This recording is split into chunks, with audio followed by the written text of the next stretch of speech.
Digital ക്യാമറയിലെ വിപ്ലവത്തിൽ ഒരു പ്രധാന പങ്ക് വഹിക്കുകയാണ് ഇപ്പോൾ സോണി ലേറ്റായിട്ടാണ് ഇതിലേക്ക് വന്നത്.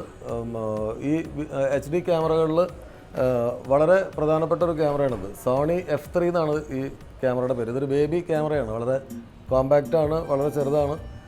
മലയാളത്തിൽ റീസെൻ്റായിട്ട് ഈ ക്യാമറ കൊണ്ട് ഷൂട്ട് ചെയ്തത് ശ്യാം പ്രസാദ് സാറിൻ്റെ അരികെ എന്ന് പറഞ്ഞ സിനിമയാണ്. അഴകപ്പൻ സാറാണ് ക്യാമറ വർക്ക് ചെയ്തത്.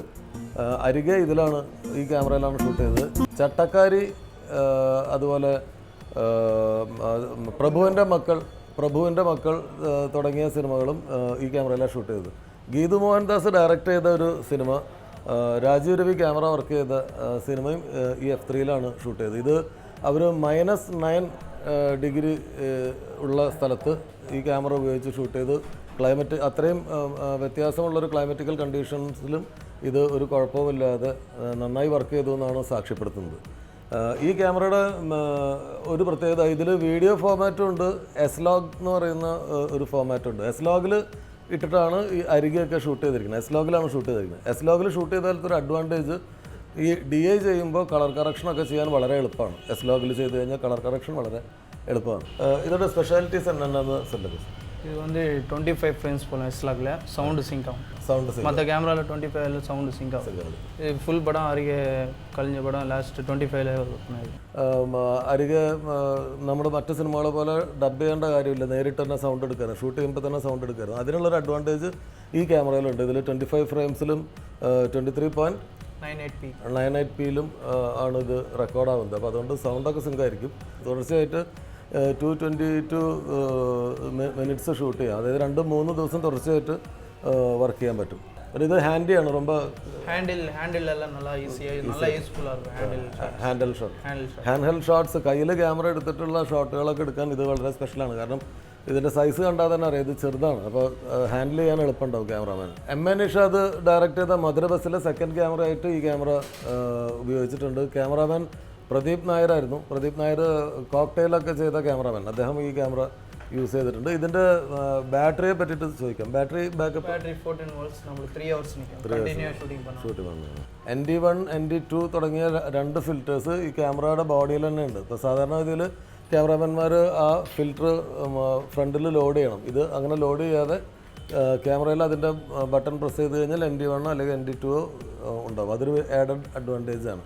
അതൊക്കെ ഈ ക്യാമറ ഹാൻഡിൽ ചെയ്യുമ്പോൾ ക്യാമറയുടെ വെയിറ്റ് കുറയ്ക്കാൻ സഹായിക്കും. സോണിയുടെ F3 എന്ന് പറയുന്ന ക്യാമറയാണ് നമ്മളിപ്പോൾ വരുന്നത്. ഇത് ക്യാമറയ്ക്ക് 2-3 പ്രൊഫഷണൽ ആയിട്ടുള്ള ക്വാളിറ്റീസ് അവർ മെയിൻറ്റെയിൻ ചെയ്തിട്ടുണ്ട്. ആദ്യത്തെന്ന് പറയുന്നത് PL മൗണ്ടാണ്.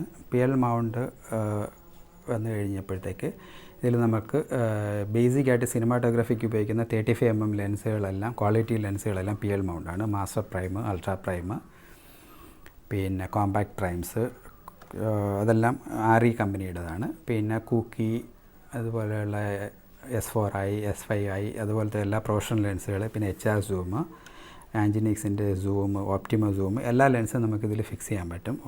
അതാണ് പ്രത്യേകത. പിന്നെ ഇതിൻ്റെ ഫയൽ സൈസ് DPX ഫയൽ ഡയറക്റ്റായിട്ട് നമ്മൾക്ക് റെക്കോർഡ് ചെയ്യാനുള്ള ഫെസിലിറ്റി സോണിയുടെ ഈ F3യിലുണ്ട്. ഇതിന് സോണിയുടെ ഡ്യുവൽ HD SDI എന്ന് പറയുന്ന ഒരു കണക്ഷനാണ് ഈ ക്യാമറയ്ക്ക് അവർ ഇതിന് കൊടുത്തിരിക്കുന്നത്. അതാണ് ഇതിൻ്റെ ഒരു അഡ്വാൻറ്റേജ്. അപ്പോൾ നമ്മൾക്ക് ഡയറക്റ്റായിട്ട് ക്യാമറയുടെ ഓൺ ബോർഡിൽ റെക്കോർഡ് ചെയ്യുന്നത് കൂടാതെ ഈ റെക്കോർഡറിൻ്റെ അകത്ത് നമുക്ക് ഡയറക്റ്റായിട്ട് DPX ഫയൽ റെക്കോർഡ് ചെയ്യാൻ പറ്റും.